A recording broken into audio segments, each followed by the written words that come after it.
Hello hi जय जगन्नाथ नमस्कार।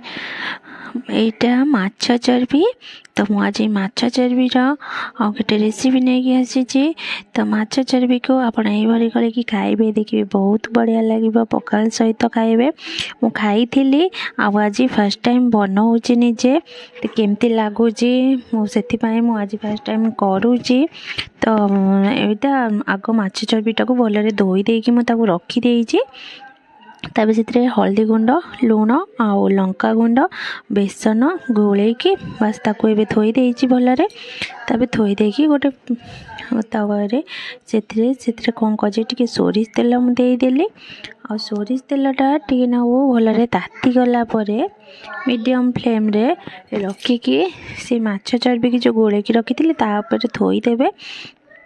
आउ किसी भी घांटा दरकार ना, एपट सेपट करवा दरकार ना, से ऑटोमेटिक मन को मन तार मेल्ट ही हम। आउ प्रथम थर पर करुँची, आउ देखा मु भी जाना चाहूँगी से केमती हुए। तो मु खाई बहुत ही मत बढ़िया लगे पखाल भात सहित, यहाँ बहुत टेस्टी लगे। आते आप रसुण भी छेचिकी देवे बहुत भल लगे।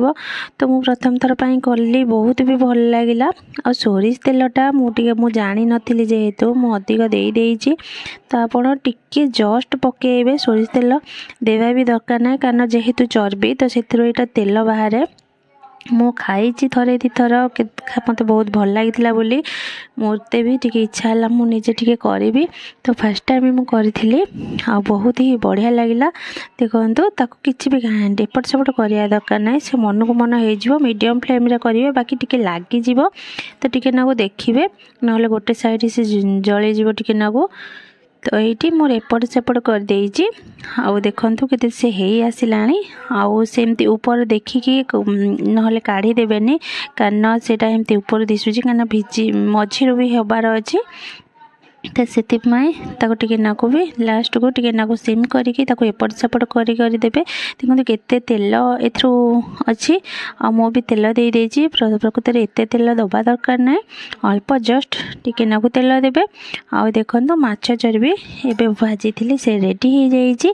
आपण एई भली करके घरे पखाल सहित खाआंतु, देखिए बहुत भल लगे। मु भी प्रथम थर पर करी बहुत भल लगी, आपण भी करके खाआंतु। आ जदि मो वीडियो भल लगुଥାଏ ताले लाइक शेयर सब्सक्राइब निश्चिंत करेंगे। रोची नमस्कार जय जगन्नाथ।